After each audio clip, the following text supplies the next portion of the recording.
வேடிக்கையா தான் இருக்கு. எப்படின்னா, அமைச்சர் விஸ்வநாதன் வந்து அந்த மராத மொழியை கலந்துக்கிட்டாரா? கலந்துக்கிட்டார். உண்மை.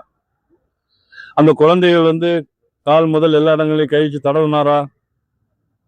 ஆமா, நீங்களே ஒத்துக்கிட்டீங்க. இதைத்தான் நாங்க சொல்றோம். ஒரு அமைச்சர் வந்து அந்த மாதிரி தவறான செய்தி செய்யக்கூடாது. இத மாணிக்கம் தாகூர் என்ன சொல்றாரு? ஒத்துக்கிறாரா? அவரு வேற மாதிரி சொல்றாரு. மதிப்புக்குரிய மாணிக்கம் தாகூர் அவர்கள் இன்னைக்குதான் புதுசா காங்கிரஸ் கட்சியில மாநிலத்துல வந்திருக்காங்க. வந்த உடனே எதையோ சொல்ல வேண்டும் என்பதற்காக அவர் சொல்கிறார் தவிர, நடைபெற்ற குற்றத்திற்கு வருத்தம் தெரிவித்திருந்தால் நானே அவரை வரவேற்றிருப்பேன். நடைபெறுந்த குற்றத்திற்கு அவர் வருத்தம் தெரிவித்தால் நானே வரவேற்கலாம். ஆனா அதை மறைக்கிறதுக்கு வேண்டும் என்பதற்காக எதையோ பேசினா மக்களுடைய பொது வாழ்க்கைக்கு எப்படி தகுதியானவராக இருக்க முடியும் என்பதுதான்.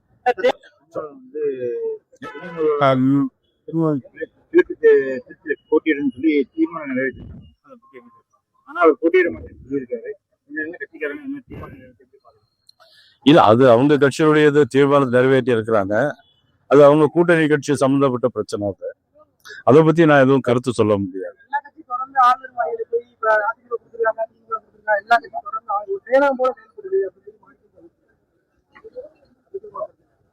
இல்ல, எது என்ன எல்லா கட்சியுமே ஆளுநர் மாளிகை போய் புகார் வச்சுட்டே இருக்காங்க. அப்போ அது மாணிக்கம் தாகூர் என்ன சொன்னாரு அப்படின்னா, ஆளுநர் மாளிகை தனி செயலகம் போல செயல்படுது. எல்லா கட்சியும் வந்து ஆளுநர் மாளிகை பொறுத்த இன்னைக்குதான் நாங்க வந்து போய் மனு கொடுத்துருக்கோம். இதுவரைக்கும் நான் மனு கொடுத்த கிடையாது.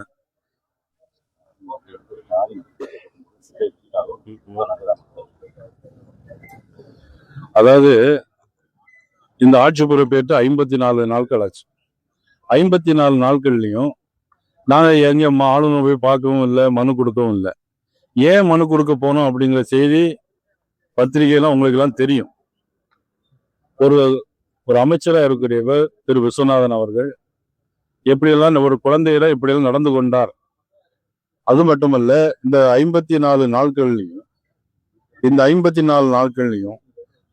151 கற்பழிப்பு சம்பவங்கள், 75 படுகொலைகள், 81 குற்றங்கள். கடந்த திமுக ஆட்சிக்கும் தாவேக ஆட்சிக்கும் எந்த விதமான வித்தியாசம் இல்லை. தொடர்ந்து சட்டம் ஒழுங்கு சரியாக இல்லை. ஆகவே சட்டம் சரியாக பராமரிக்கப்பட வேண்டும் என்ற புகாரை ஆளுநர் கொடுத்திருக்கிறோம். இதே போல முன்னாள் அதிமுக ஆட்சி நடக்கும்போது மதிப்புக்குரிய ஸ்டாலின் அவர்கள் வந்து போய் ஆளுநர் மாளிகையில் போய் மனு கொடுத்தாங்க. எதுக்காக கொடுக்குறாங்க? ஆளுநர் மாளிகையில கொடுத்தாங்க அவர்களால் நடவடிக்கை எடுப்பார்களா என்பதுதான் எங்களுடைய நடவடிக்கை. அவர் என்ன பேசினார் என்பது எனக்கு சரியாக தெரியாது. ஏன் கைது செய்யப்பட்டார் என்பது ஒரு பழிவாங்கு நடவடிக்கையாக இருக்கலாம், அவருடைய எண்ணமாக இருக்கலாம் என்பதுதான். பழிவாங்கும் போக்கு இந்த ஆட்சியில் இருக்கிறது. இதற்கு முன்னால பாரத நரேந்திர மோடி அவர்களை பத்தி அவதூறா பேசியிருக்காங்க.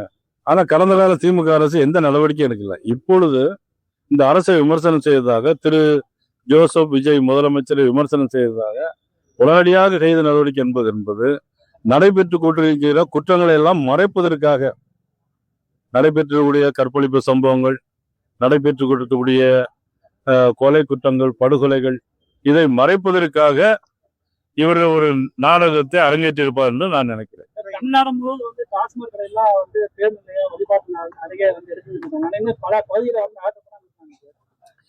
அதான் சொல்வது ஒன்று, செய்வது ஒன்று.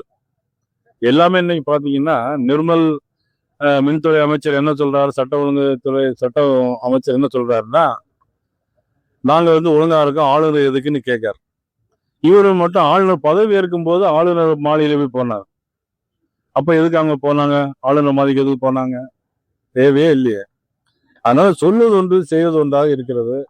ஊழல் இப்பொழுது ஆரம்பிச்சிருக்கிறது. பப்ளிக் ப்ராசிக்யூட்டர், ஸ்பெஷல் அட்வொகேட் போடுறதுக்கு 5 லட்சத்திலிருந்து 50 லட்சம் ரூபாய் வரை லஞ்சம் இன்னைக்கு நீதிமன்றத்தில் வழக்கு தொடர்பதாக செய்திகள்லாம் வந்திருக்கிறது. ஆக ஊழல் என்பது இப்போ ஆரம்பிச்சிருக்கிறார். தொடர்ந்து அதிமுக முக்கிய நிர்வாகிகள் வந்து தாவேக இல்ல, அதை பத்தி நான் கருத்து சொல்ல முடியும். அது ஒரு கட்சியிலிருந்து போறாங்க. ஆனா தமிழக வெற்றி கழகம் வந்து குதிரை பேர நடத்துகிறது என்பது உணர்கிறது. ஆட்சியை கலைக்க வந்து திமுக அதிமுக இணைந்து வந்து ஈடுபட்டு